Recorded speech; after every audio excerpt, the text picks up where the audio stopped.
You think you know someone, don't you? You think you know the rhythm of their steps, the sound of their laughter, the way they reach for your hand without even looking.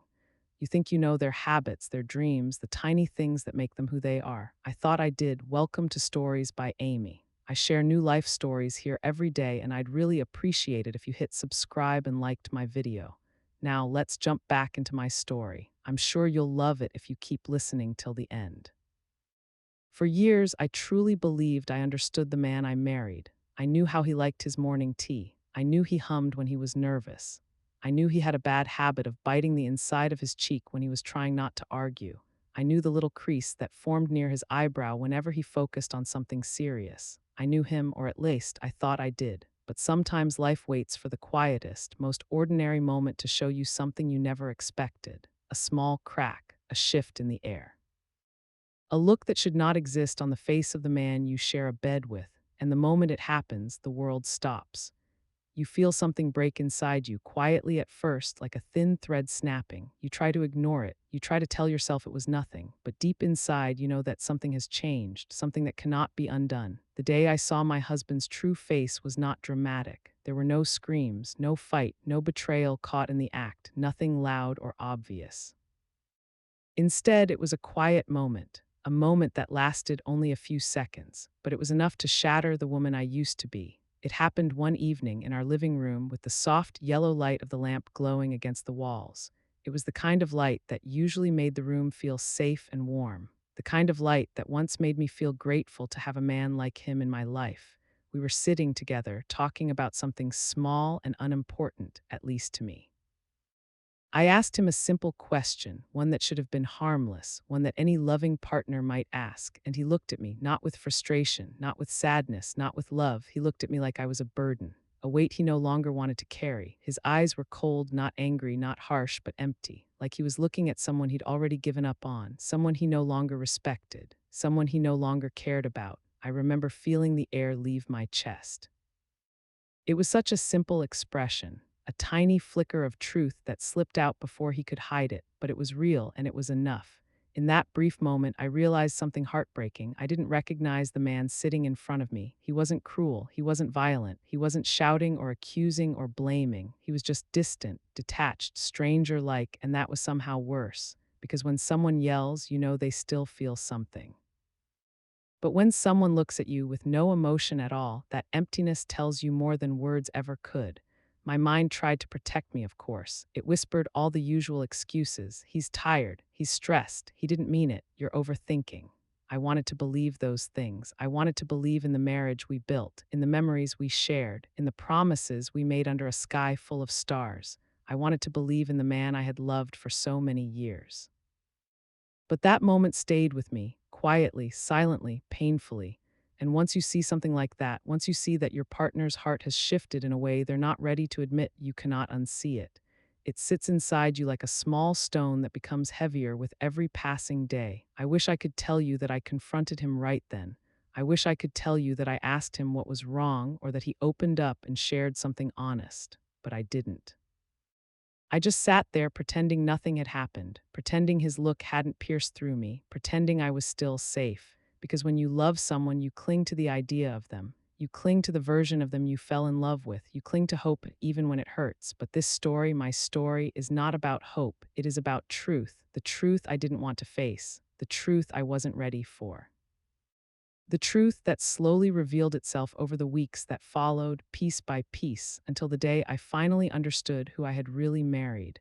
And that is where my life changed forever. People often say that marriages do not break in a single moment. They break slowly, quietly, like paper left under the sun. They fade long before they tear, but I did not see any of it happening, or maybe I refused to see. Before everything fell apart, before that cold look in his eyes, before the silence that swallowed our home, there was a time when our life felt almost perfect. A time when I would have argued with anyone who dared to say our marriage wasn't strong. A time when I believed with all my heart that I had found my forever. I want to start there, because the beauty of those early years is part of what made the truth so painful. We met when I was 26. I was working at a small design studio, still trying to figure out who I was, still trying to understand the world and my place in it. He walked in one afternoon as a client, confident but gentle, the kind of man whose presence made you relax without even knowing why.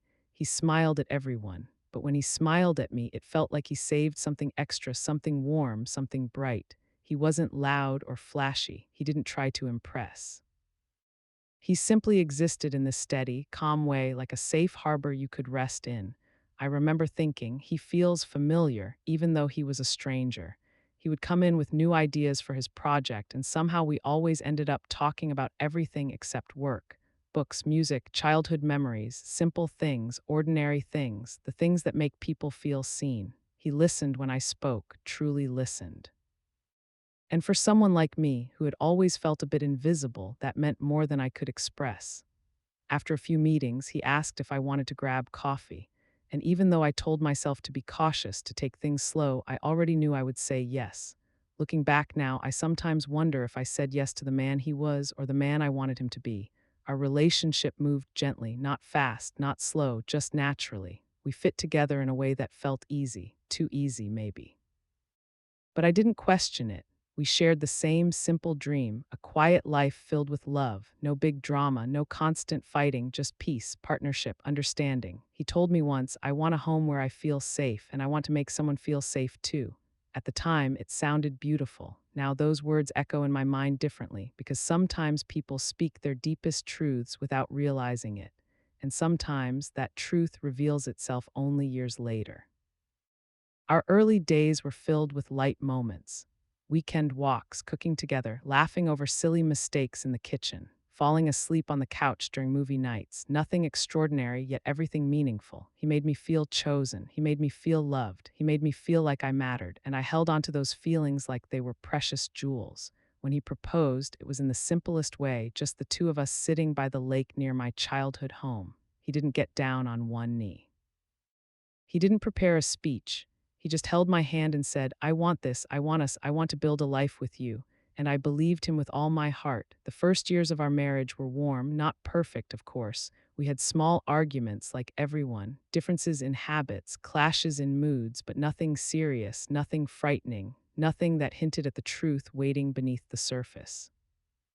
If anything, I used to tell my friends that my husband was the most patient man I had ever met. I used to praise his kindness, his steady nature, his thoughtfulness. I thought I had won some kind of emotional lottery, but life is strange. Sometimes the things that look perfect are simply things you have not looked at closely enough. It started with tiny cracks, small changes, too small to feel alarming. At first, he grew quieter. I thought it was work stress. Everyone has tired days. Everyone shuts down sometimes. I told myself not to overthink. Then he began spending more time alone, sitting in the living room after dinner, staying on his phone longer than usual, saying less when I asked about his day. I convinced myself it was temporary. He's overwhelmed, I told myself. He'll open up when he's ready. I had always respected his space. He had always appreciated that, but now it felt like he was slipping into that space and closing the door behind him. Still, I held on to hope. There were moments when the old him returned, moments when he smiled at me with softness, moments when he held my hand absent-mindedly while watching TV, moments when he hugged me from behind while I cooked, and I clung to those moments like lifelines. They made me believe everything was fine, but I didn't realize then that those moments were not signs of healing. They were signs of habit, reflexes from the man he used to be, not signs of the man he still was. Sometimes, late at night, I would lie awake next to him, feeling the distance in the way he breathed. He used to sleep with his arm draped over me. Now he slept facing the other side. I would stare at the ceiling and whisper to myself, it's nothing, couples go through phases. But deep inside, something stirred, a quiet unease, a feeling like standing at the edge of something I couldn't yet see. One evening, I asked him gently, is everything all right? He looked up at me and smiled, a small, tired smile. Kind people give when they want the conversation to end before it even begins. I'm fine, he said, just tired. I believed him because I needed to believe him, because the alternative, that something was changing between us, was too painful to accept. But the truth is, people don't withdraw without reason. He wasn't tired. He wasn't overwhelmed. He wasn't distracted. He was drifting away from me, quietly, slowly, but unmistakably. I remember thinking, if something is wrong, he'll tell me. He has always told me. That was the lie that kept me calm. But looking back, I now see it clearly. Just because someone once shared everything with you, it does not mean they still can or still want to. Around this time, the warmth in his eyes began to dim, not completely, not abruptly, but little by little, the light faded. If you've ever seen someone fall out of love, you know what I mean. It's subtle, it's slow, it's almost invisible until one day it becomes impossible to ignore. A delayed response, a distracted gaze, a soft sigh before answering a simple question. Every little thing began to feel different, but I told myself to be patient. Love requires patience, doesn't it? Love requires understanding, compassion, space, or so I believed. There were good days too, days when he seemed like himself again, when he laughed at my jokes, when he asked about my day, when he touched my cheek in that gentle way that always made me melt. Those days were dangerous because they filled me with false hope. They convinced me that everything was normal. They made me believe that I was imagining the cracks, but hope can be blinding. Hope can be a warm blanket that hides a cold truth, and I wrapped myself in that blanket without realizing how thin it had become. I remember a weekend trip we took during this time, a small cabin near the woods, a quiet, beautiful place we both loved. We used to go there often. It was where he once whispered against my hair, "This is our place." It was where we dreamed about children and future plans. It was where I once felt closest to him. But this time, the silence between us felt heavier. He was polite, he was gentle, but he was distant. He walked ahead of me instead of beside me. He held my hand only when I reached for his. He smiled, but the smile didn't reach his eyes. I felt like I was on a trip with a version of him that looked familiar but was. There was one moment that still hurts to remember. We were sitting by the fire. I leaned my head on his shoulder, something I had done 100 times before. He stiffened, just slightly, just enough for me to notice, just enough for something deep inside me to break. That evening, I cried silently in the bathroom, not because anything dramatic had happened, but because something invisible had. Love doesn't die loudly. Sometimes it fades in small movements, a shift of a shoulder, a hesitation in a touch, an absence in a gaze, and you feel it before you understand it. But through all of this, I still didn't see the truth. I thought it was stress. I thought it was exhaustion. I thought it was a rough patch. What I didn't realize was that our life, the life I believed was built on love and understanding, was becoming something else entirely. A golden cage, beautiful on the outside, shining with memories and comfort and stability. A life that anyone would envy. A marriage that looked perfect from the outside, but inside there was loneliness, there was distance, there were walls I didn't know he was building, walls I could not see, walls I could not reach through, and I was trapped inside with him, believing we were still the same couple we once were, believing the cage was a sanctuary, not a prison. But love is not a cage, even a golden one. The truth was coming, quietly, slowly, but it was coming.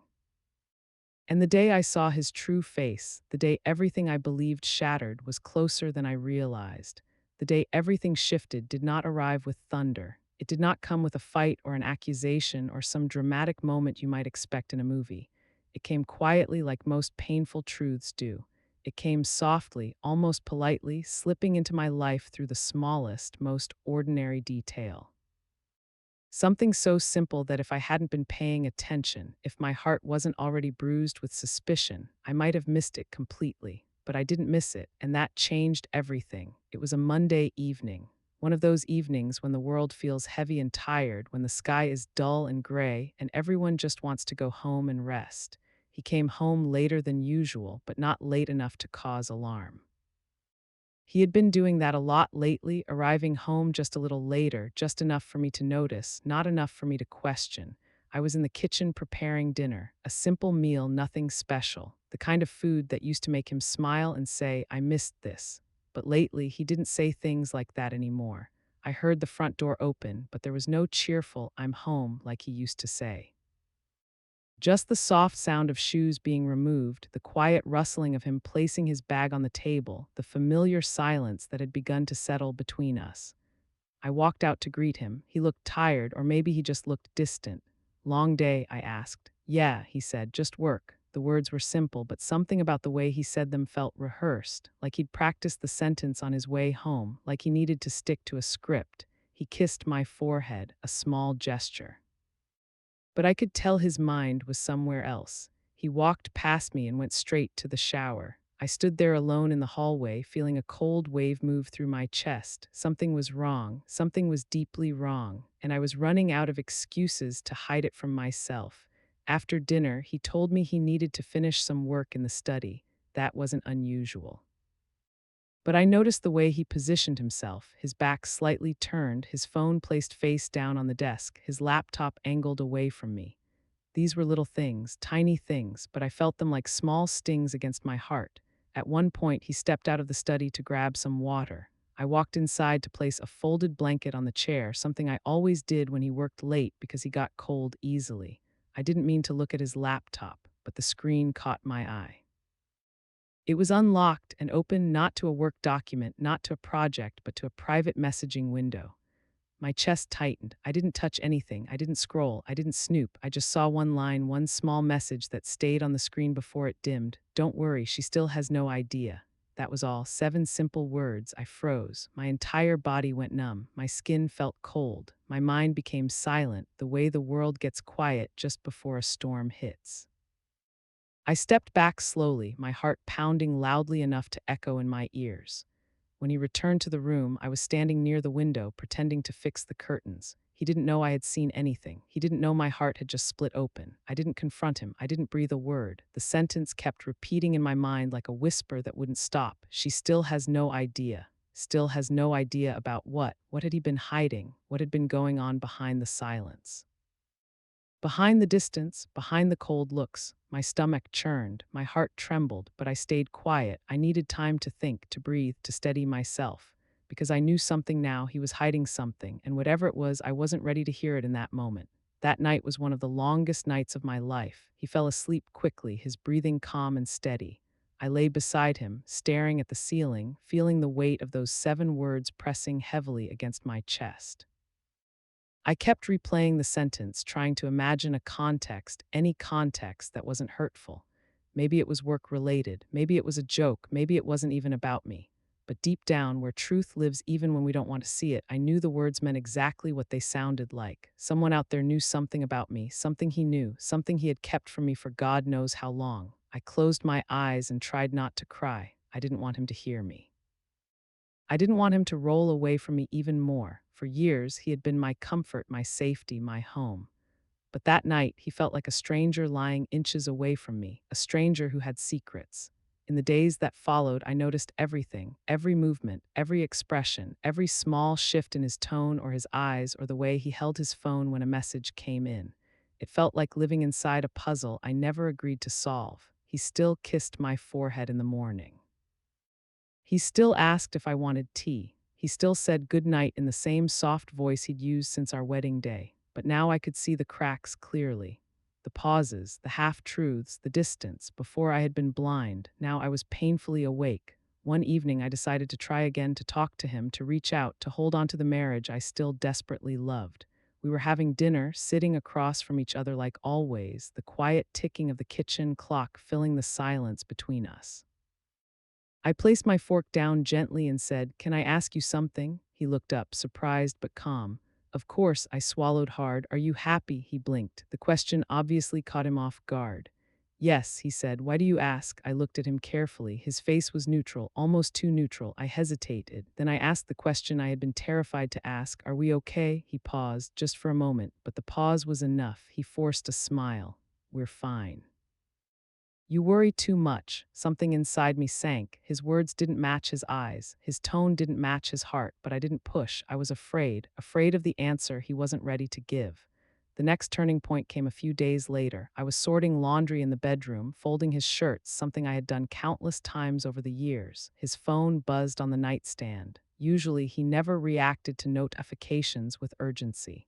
But this time, he practically rushed into the room, grabbed the phone quickly, and stepped out. That was strange enough, but it was what happened next that broke something in me. As he left the doorway, he didn't realize the screen was still lit, and I caught a glimpse, a name, just a name, but not one I recognized. No heart emoji, no intimate message, no obvious flirtation, just a name I had never seen before, and the tone of urgency in the way he grabbed his phone. That was when the truth shifted from suspicion to certainty.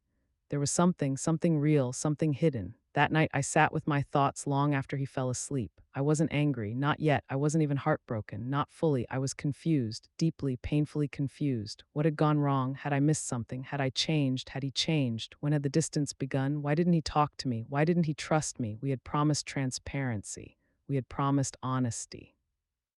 But promises are fragile, even the beautiful ones. The final turning point, the moment everything became undeniable, happened on a Saturday afternoon.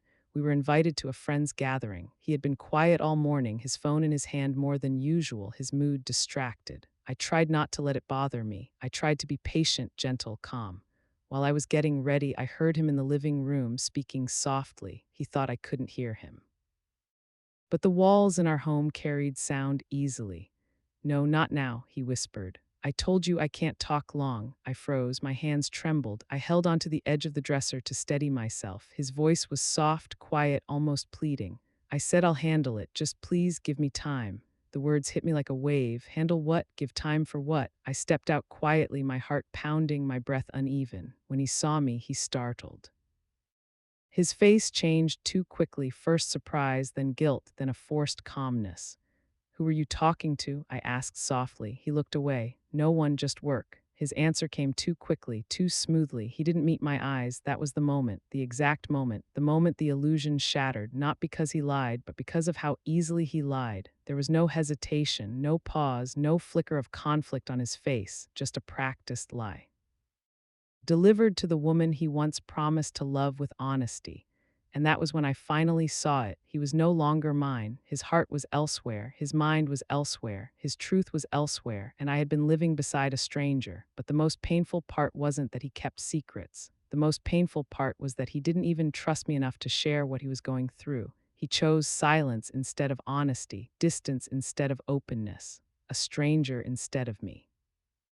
I realized then that the look I had seen in his eyes that day, the cold, empty, distant look, was not temporary. It was not stress. It was not exhaustion. It was truth. A truth he didn't want to speak. A truth he wasn't ready to face. A truth I was finally seeing clearly and painfully. He had fallen out of love with me, not suddenly, not dramatically, not loudly, but slowly, quietly, silently, over months, maybe years. And the moment I accepted that truth, the golden cage of our marriage shattered into pieces, because a marriage without honesty is not a home. It is a room with fading light, and you cannot live forever in shadows. But that was only the turning point, the beginning of the unraveling, the moment the ground beneath my feet began to crack. The full truth, the deeper truth, the truth I eventually discovered was still waiting for me, and it was far more painful than I ever imagined. There was a stretch of silence between us that didn't feel peaceful anymore. It felt like something unsaid was pressing against the walls, waiting to spill out. I kept telling myself it was just my overthinking again. I had a talent for imagining storms in sunny skies. But this time the quiet wasn't soft. It carried weight. He finally cleared his throat. "You know," he began, staring straight ahead, "it's crazy how fast things can change." I froze not because the sentence was dramatic, but because of the tone behind it, detached, reflective, like someone narrating a chapter they'd already accepted as closed. "What changed?" I asked carefully. He hesitated, and that hesitation, it was enough. Sometimes the truth isn't spoken, it's revealed in the pauses between words. "I mean life," he finally said. "Responsibility, expectations, the way we thought things would be when we were younger versus reality now." I didn't respond. I just watched him, waiting for the real meaning beneath those words to show itself. He tapped the steering wheel lightly, a nervous habit he didn't have before. "I used to think love was enough," he added. My breath caught. "No one says that unless they're about to explain why love is."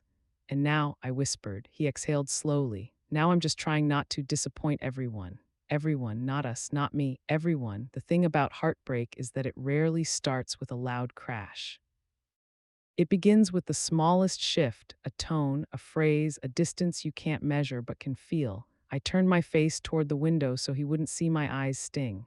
The streetlights outside blurred into soft golden smudges as tears pressed against my lashes. "We don't have to talk about this now," I said, because I was terrified of what this even meant. "No," he said immediately. "We should. You deserve that."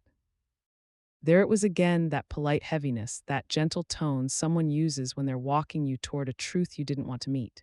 He parked the car outside my place, but neither of us moved. The engine hummed in the background like the last bit of warmth before a long winter. I never wanted to hurt you, he said. My throat tightened. I forced myself to breathe steadily to keep my voice from shaking.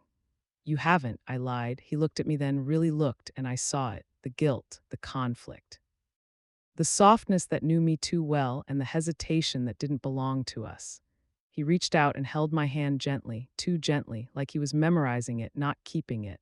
I think, he began softly, I think something shifted in me and I've been trying to force myself not to see it.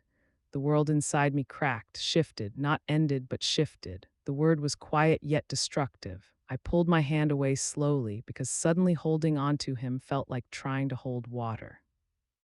It slips even as you tighten your fingers. So now what? I asked, not angrily, not dramatically, just tired, defeated. I don't know, he whispered. That's the worst part, I don't know. It was unfair, the uncertainty, the vagueness, the way he was unraveling the very fabric we'd built while refusing to assign clear blame to either of us. Unfair because he wasn't ending anything, but he wasn't choosing me either. And sometimes the gray area hurts more than a clean cut. Because hope survives there and hope prolongs pain. I was so sure about us, I said quietly. I still am, but you're talking like someone who's already halfway out. He swallowed hard. I'm not leaving, I'm just not ready for the future we planned. There it was, the softest heartbreak in the world, not betrayal, not lies, just the slow, honest truth of changing hearts. Why didn't you tell me earlier? I asked. Because I didn't want to lose you, he whispered, voice cracking. You're the best thing in my life, you've always been, but I didn't want to say anything until I understood what was happening in my own head. I nodded because what else could I do? You can't argue someone into loving you the same way they used to. You can't remind them of memories and expect the present to feel lighter. Love is never saved by convincing, it's saved by wanting. And right now, he wasn't sure what he wanted. A single tear escaped down my cheek before I could stop it. He reached out instinctively to wipe it, but I leaned back. Don't, I said softly, please. He froze, hands suspended in midair, pain flickering across his expression. I'm sorry, he murmured. I know, I whispered. That's what makes this worse. He looked away, eyes shining, jaw tight, holding himself together because he knew falling apart would only complicate everything more.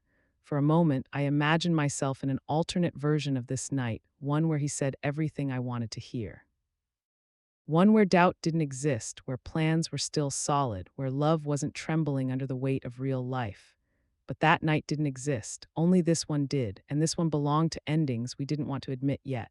We don't have to decide anything tonight, he said, trying too hard to sound gentle. But the truth was already decided, not explicitly, not officially, but emotionally. You cannot return to before once someone reveals they're unsure of after. I took a long breath. Can I ask something? Anything. Is there someone else? His head whipped toward me instantly. No, God, no, there's no one else. This isn't about anyone else. It's just me, just him, just his changing heart. Somehow that felt even worse, because losing someone to a third person is painful but understandable. Losing someone to their own doubt, that's a wound with no villain. I nodded slowly, trying to absorb the pieces of truth he kept offering me like they were bandages, when really they were blades. I need time, I finally said. I know, he replied. You need time too, I added. He nodded weakly. There was nothing left to say, not because we were done, but because anything more would be begging the universe to rewrite a chapter already printed. I opened the door slowly, feeling the cold evening air rush in. Call me when you're sure, I said. He winced, then whispered, I don't want to lose you. I paused, leaning against the door, heart splitting. Then don't be unsure about me. And with that, I stepped out. Every part of me wanted to turn back, to give one last look, one last reassurance, one last chance, but I didn't, because I knew this moment, this exact moment, would become the turning point we'd both remember later. The night felt colder as I walked toward my building, not because of the air, but because of the space between us that suddenly felt miles wide. His car stayed parked for a long time after I closed the door behind me, and somehow that hurt even more because it meant he wasn't ready to leave, but he wasn't ready to stay either. The night after our conversation stretched longer than any night I could remember. Sleep didn't come, just waves of thoughts crashing against each other, none making sense, all of them loud. I kept replaying every word he'd said, trying to stitch them together into something less painful, something less uncertain. But uncertainty has sharp edges. It cuts even when you're careful. By morning, my phone was still silent. No message, no missed call, no, I didn't mean it, or let's talk. The absence felt louder than anything he could have said. Around noon, I finally texted, "Did you reach home safely?" A simple, safe question, the kind people who are still something ask each other. He replied 10 minutes later, "Yes, didn't want to wake you last night. Hope you slept okay." Hope you slept okay. It stung because he knew I hadn't. He knew I never could after a conversation like that. But that was the new him, careful, distant, polite in a way that felt like a wall instead of warmth. For the next few days, we pretended to be normal, not intentionally, more like survival mode. He sent short texts. I replied with shorter ones, and every message carried the same ghost, the conversation we hadn't finished. He was still present, just not emotionally available, still with me, just not fully here. The scariest part wasn't that he didn't love me, it was that he still did, just not the way he used to. And love that is fading is harder to face than love that's gone. He finally called. When I picked up, I could hear something heavy in his breathing, like he'd rehearsed this call all day and still wasn't ready. "Can we meet?" he asked. My heart tightened. "Is everything okay?" "I'm not sure," he said quietly, "but I don't want to talk about this over the phone." My stomach dropped. People only say that when the words they're holding are the kind that change lives. Still, I agreed. We met at the small cafe where we first said, "I love you." It should have felt nostalgic. Instead, it felt like walking into a memory that didn't belong to me anymore. He was already sitting at our usual corner table, hands clasped, eyes fixed on the door like he was bracing himself. When he saw me, he stood up, but the embrace we normally shared wasn't there. We just exchanged a nervous smile, two people unsure of what they still were to each other. "You look tired," he said softly. "So do you." He nodded, then sighed. "I've been thinking a lot." Of course he had. I'd been thinking too, just not with any clarity. "What about?" I asked, even though I already knew. "About us," he admitted. There it was, the thing I'd been dreading. He looked down at his hands. "I don't know how to say this without hurting you." "Say it anyway," I whispered. He took a long breath, the kind people take before telling the truth they've been running from. "I love you," he began. "I always will, but I don't think I'm the man who can give you the life you've been dreaming of. Not now. Maybe not anytime soon." The words didn't land all at once. They hit in slow waves, each one heavier than the last. "You're saying you can't be with me?" I asked, my voice colder than I expected. "No," he said quickly. "I'm not saying that. I'm saying I don't want to hold you back while I'm still figuring myself out. You deserve stability, certainty, someone who says yes without hesitation. And you can't be that person," I pressed. He closed his eyes for a second. "I don't want to make promises I'm not sure I can keep." It was strange, the way his honesty felt like betrayal and compassion at the same time. "I never asked you for perfection," I whispered. "I know, that's what makes this harder." His voice broke at the end, and for a second I saw the man I loved, vulnerable, emotional, fighting himself. He reached across the table slowly, almost timidly. His fingers brushed mine, but this time the warmth didn't soothe, it hurt. "I'm lost," he admitted. "And I don't want you waiting for someone who doesn't even know what direction he's going." My throat tightened. "So you're ending this?" "No," he said again, frustrated, shaking his head. "I'm not ending us. I'm saying maybe we need space, just time to breathe, to think. Space, time, the two most overused words in the vocabulary of slow heartbreak." I swallowed hard. "And what if space makes you realize you don't want me anymore?" He looked at me with sadness that felt too familiar. "Then you'll know the truth and you won't keep holding on to someone who couldn't choose you with his whole heart." "But I choose you," I whispered, "even now." He closed his eyes again as if that admission hurt him more than anything else. "I know," he said, voice trembling, "and that's why I'm doing this." I pulled my hand back. "What exactly are you asking for?" He hesitated, the kind of hesitation that confirms everything. "I'm asking for a break," he said finally. The cafe noise around us faded. Even the sound of the coffee machine felt distant. I felt like I was falling, silently and slowly, into a place I never wanted to visit.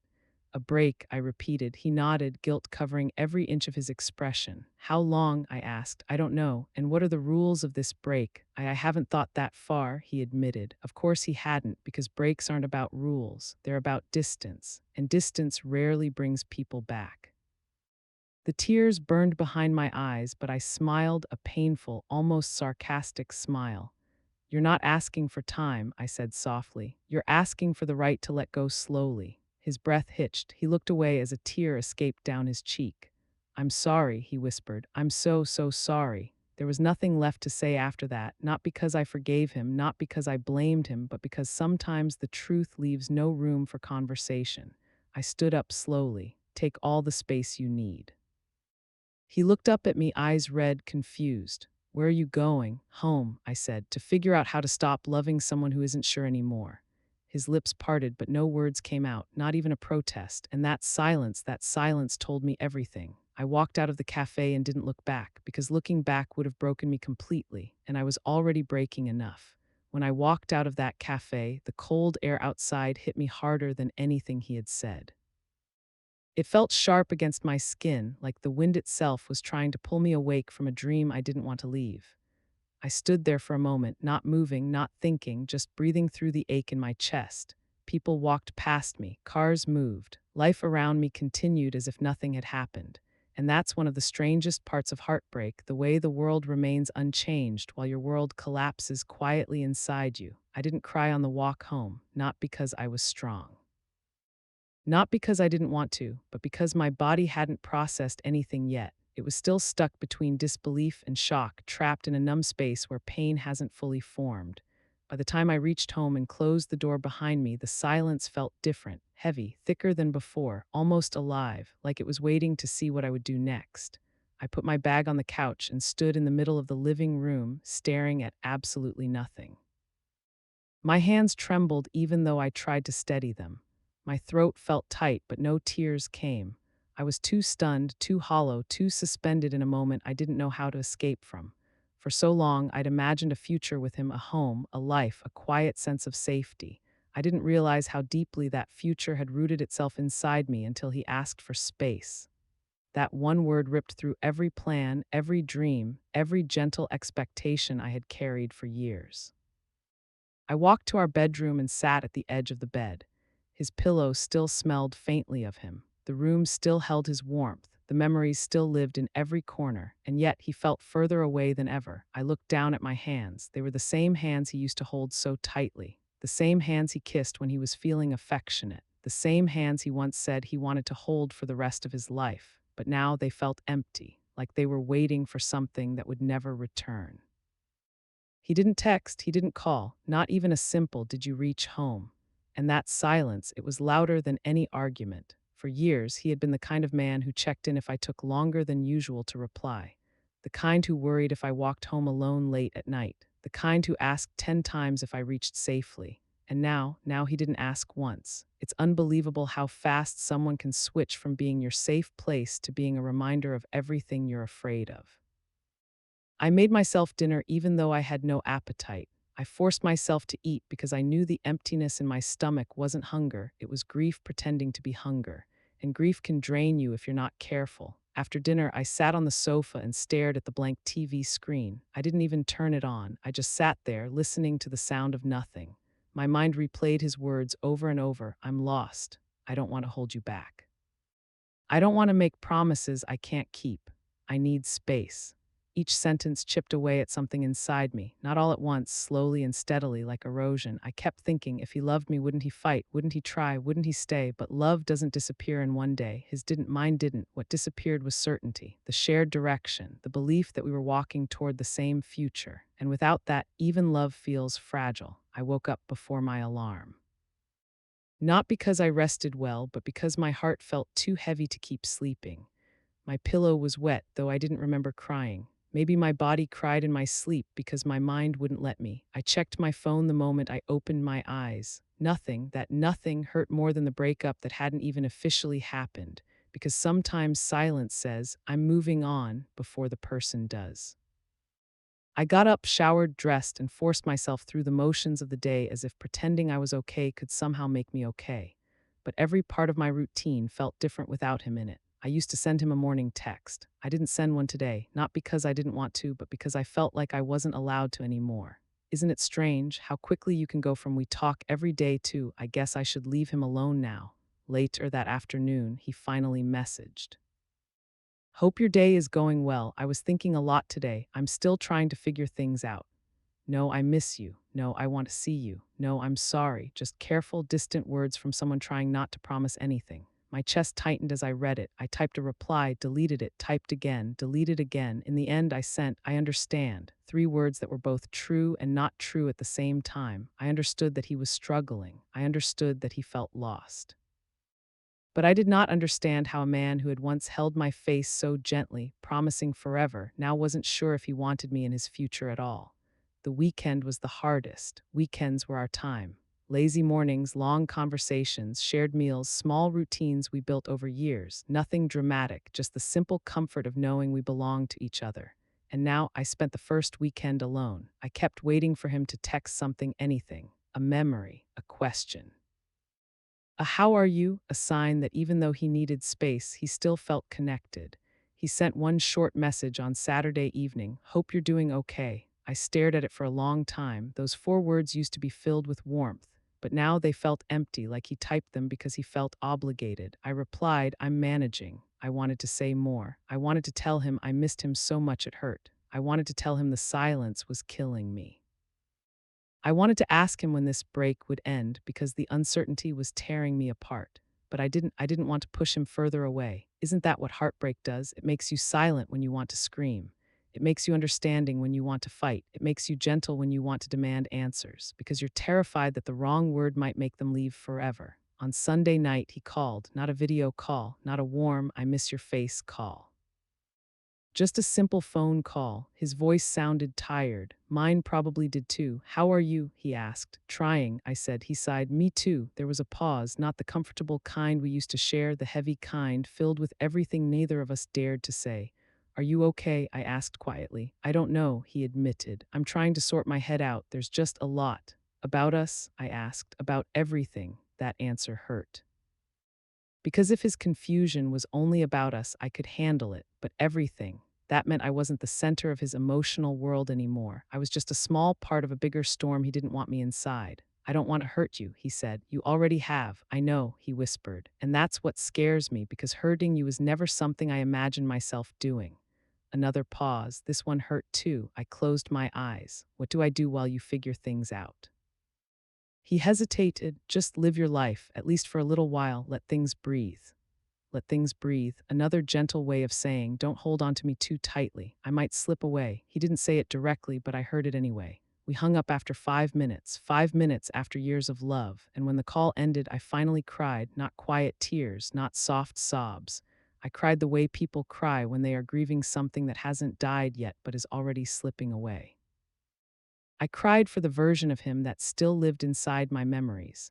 I cried for the future I didn't know how to stop imagining. I cried for the love that felt like it wasn't enough anymore. And I cried because I finally understood the truth. Sometimes the person you love doesn't leave in one moment. Sometimes they leave slowly, piece by piece, day by day, until one day you wake up and realize their heart is no longer beside yours. The days that followed felt like walking through fog. Every step was slow. Every breath was heavy, every thought circled back to him. People say time heals, but sometimes time just stretches the pain into something longer, something thinner, something quieter. It does not heal, it just teaches you how to carry the ache without breaking down every second. That week, I kept waiting for him to reach out, a call, a message, anything that felt like, "I still choose you," but choosing needs conviction. And he had lost his. His texts became less frequent. His tone became gentler, like he was afraid of hurting me even when he wasn't saying anything. And every time his name popped up on my screen, my heart felt both relief and fear. Because when someone you love is drifting away, every message becomes a reminder of the distance. It was a Thursday afternoon. I was at work, pretending to focus, when my phone buzzed. I checked it quickly, expecting something small, maybe a "hope you're doing okay" or "busy day today." But instead it said, "Can we talk tonight? There's something I need to say." My hands went cold, my breath caught, my chest tightened in that awful, familiar way heartbreak prepares you for, because nothing good ever follows that sentence. I replied, "Okay, what time?" He wrote back, "After dinner I'll call." After dinner, like he was scheduling a work meeting. I tried to distract myself for the rest of the day, but every minute crawled. Anxiety built slowly, like water filling a glass drop by drop until it reached the brim. By evening, I couldn't sit still. I paced. I cleaned things that didn't need cleaning. I checked my phone every 5 minutes. Then the call came. I picked it up on the first ring. Hey, he said softly. Hi, he hesitated. Are you free to talk now? Yes, I whispered. My voice barely made it out. Another pause, a long one. Finally, he said, I think we need to be honest with each other. My heart dropped. When you say we, I asked gently, do you mean you or both of us? He exhaled. I mean me, I need to be honest with you. I closed my eyes. Okay, I whispered, then say it. He cleared his throat. I've been distant, you know that. I've been confused, you know that too. But this past week, I realized something. My heartbeat thudded in my ears. I'm not the man you deserve right now, he continued. I thought space would help me figure things out. I thought maybe I'd come out of it knowing exactly what I wanted.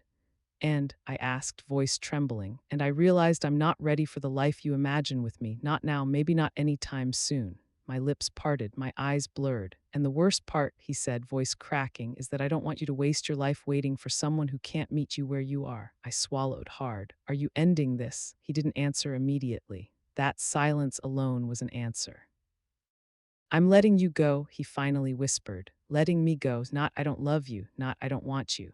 Letting me go, the most painful version of leaving, the kind that pretends to be noble. I felt numb, hollow, disconnected from my own body. How long have you known? I whispered. Maybe longer than I want to admit. There it was, the truth underneath everything. He had emotionally left long before he told me. I didn't cry on the call, not one tear. Instead, I went strangely calm, the kind of calm that comes right before a storm. I need to ask you something, I said, keeping my voice steady. Of course. When did you stop seeing a future with me? He inhaled sharply, as if the question caught him off guard. It's not like that, please, I interrupted gently. I need honesty, not softness, just truth. Another long pause, then he answered quietly, I started questioning things months ago. Months, not days, not weeks, months. I felt something inside me collapse, and you didn't tell me, I asked. I didn't want to hurt you until I was sure. Were you trying to protect me? I whispered. No, he said softly. I think I was protecting myself. Of all the honesty he'd given me, that hurt the most, because it meant he'd been living two lives, one with me, one inside his own head, and he chose not to include me in the second one. So all this time, I whispered, I was loving you with everything I had.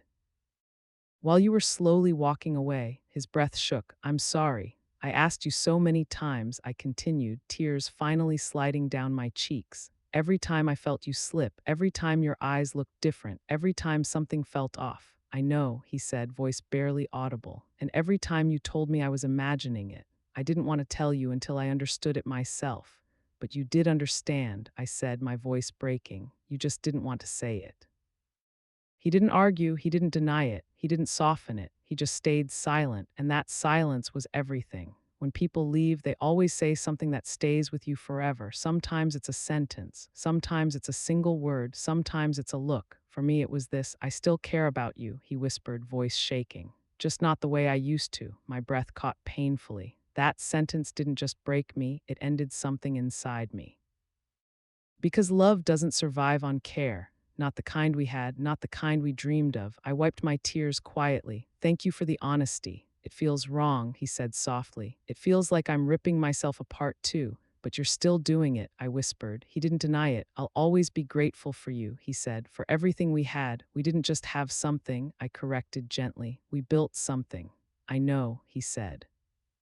And I'm sorry I'm not strong enough to keep building it.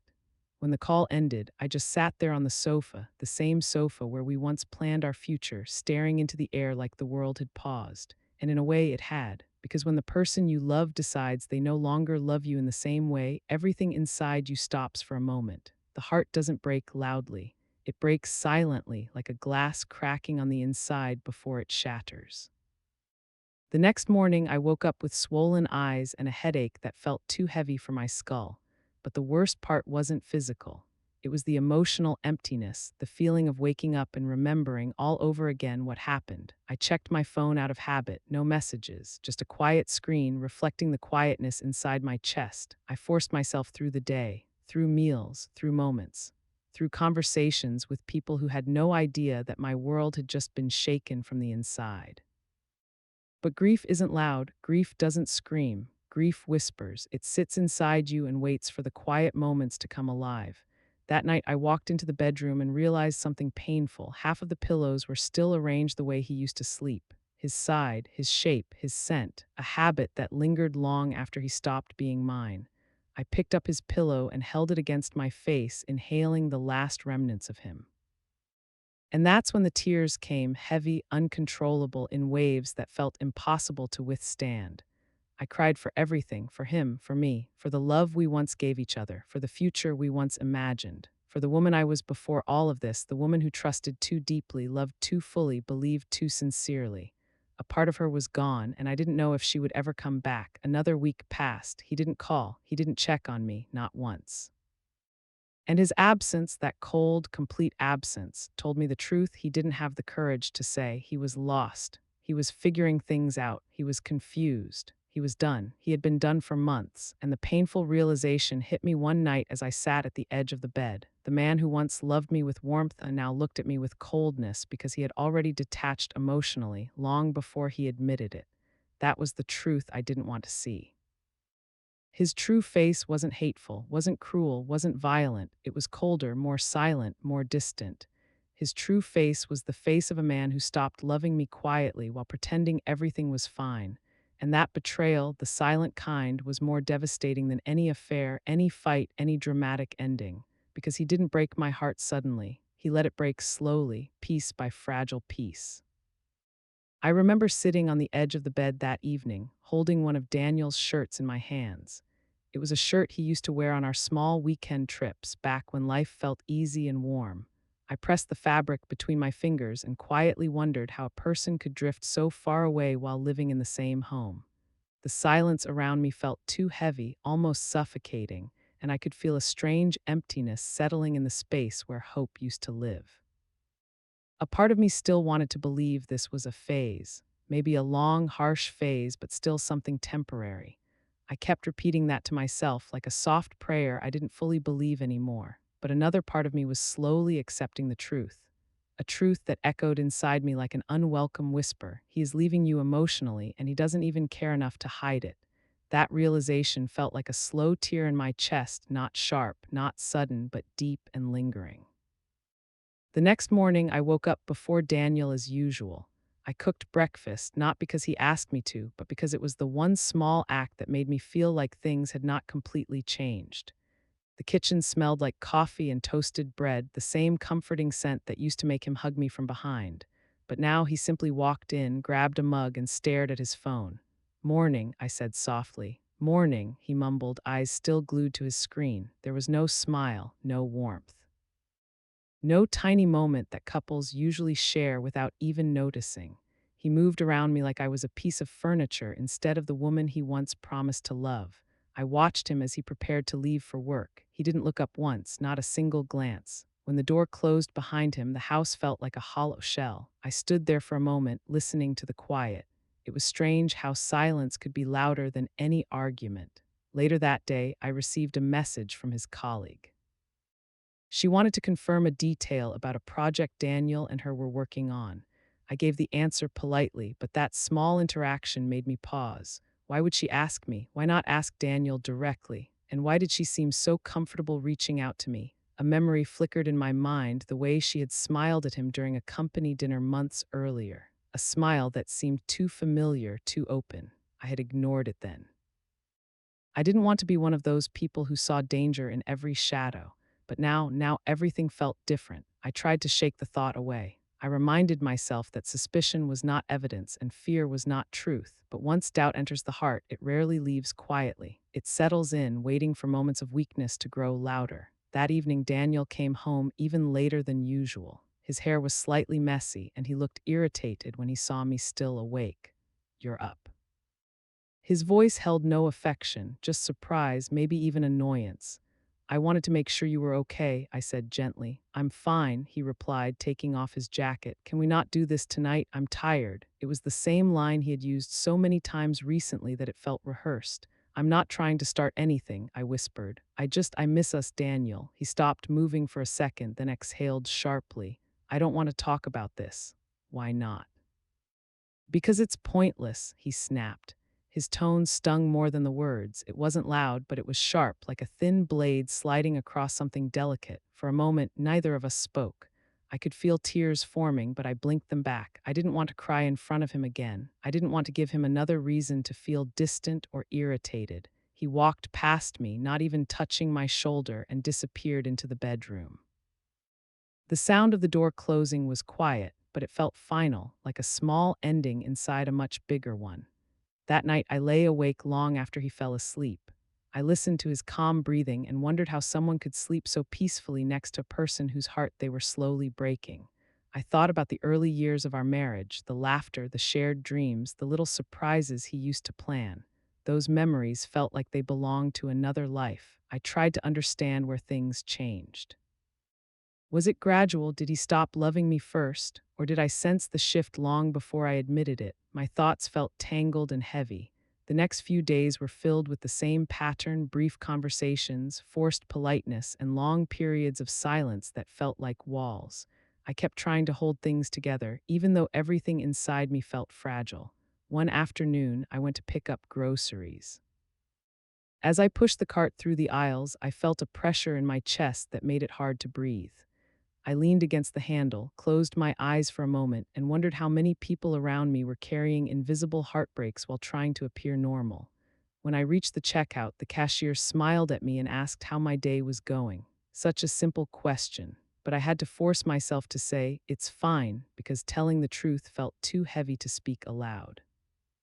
When I returned home, Daniel's car wasn't there. The absence didn't surprise me anymore. But what bothered me was how normal it felt now, how quickly a person can adapt to loneliness, even when living with someone.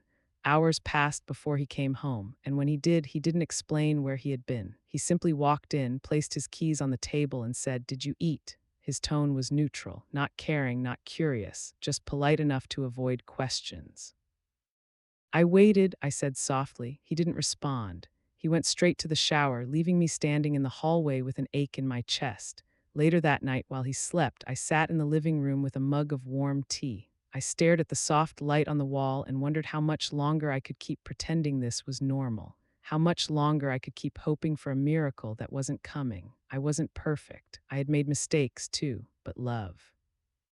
Love was supposed to be a place of safety, not confusion. It was supposed to be comfort, not coldness.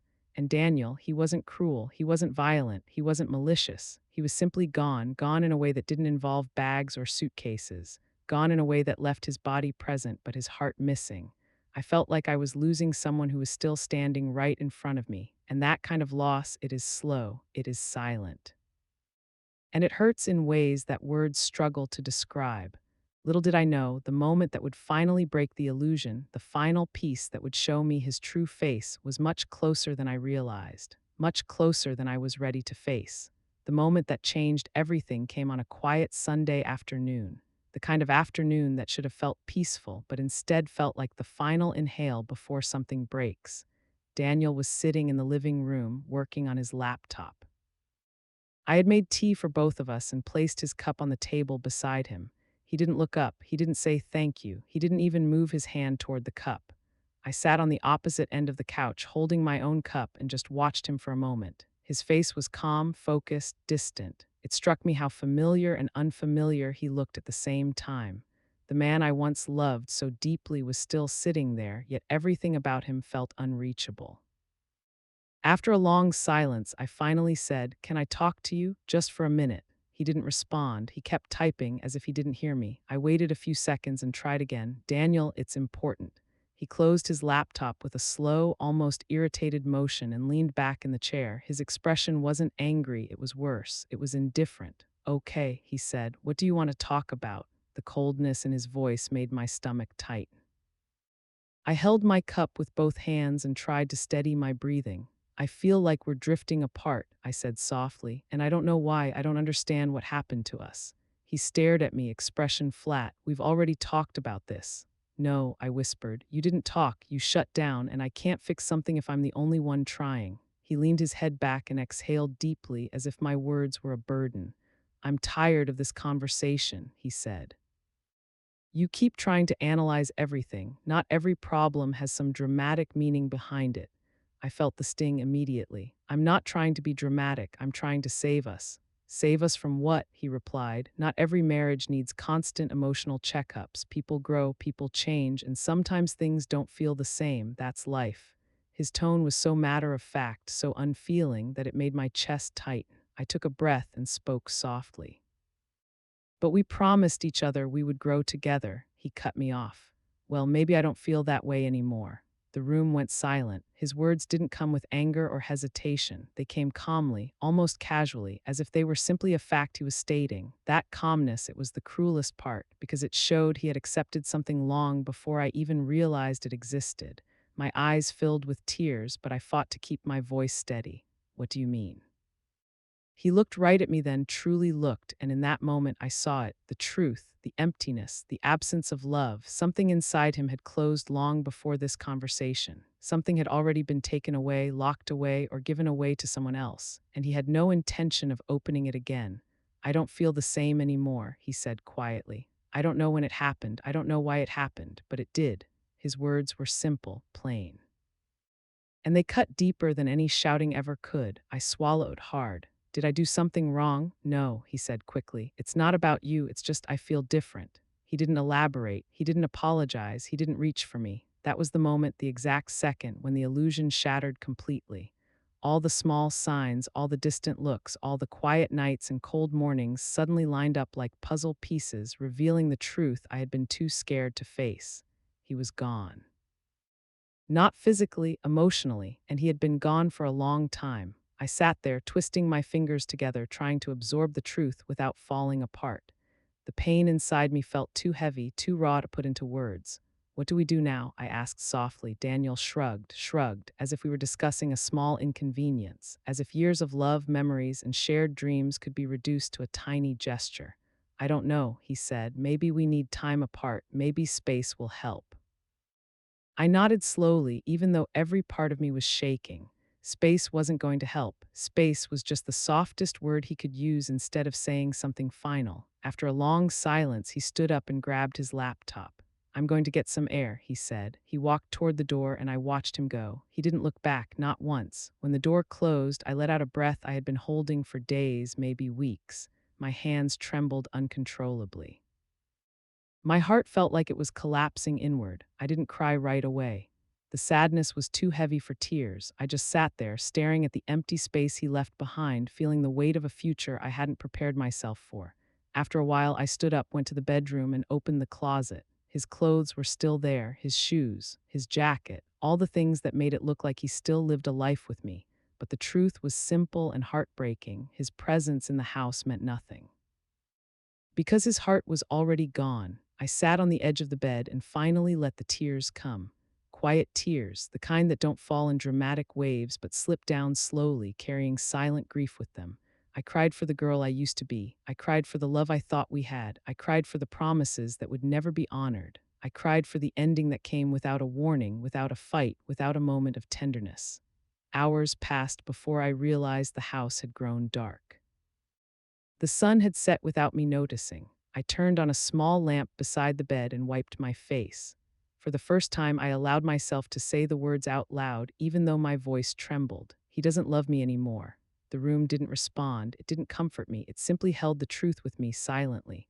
The next morning, Daniel returned home. He was calm, collected, emotionless. He slept in the guest room without asking me how I was, without acknowledging the conversation we had, without even glancing at me, and that was the clearest sign of all. Love doesn't disappear overnight, but connection breaks the moment someone stops caring. A few days later, he told me he wanted some time away. He packed a small bag and left. No kiss on the forehead, no hug, no trace of the warmth he once gave me so effortlessly. He closed the door gently behind him, and that gentleness hurt almost as much as the truth. Because gentle endings are sometimes the cruelest, they make you wonder if everything could have been different. For the first time in a long time, the silence in the house felt different. It didn't feel suffocating anymore. It felt clarifying, honest, painful, yes, but honest. I walked through each room slowly, touching the walls, the furniture, the memories. And as I moved, something inside me began to shift. It wasn't strength yet, but it was the beginning of acceptance.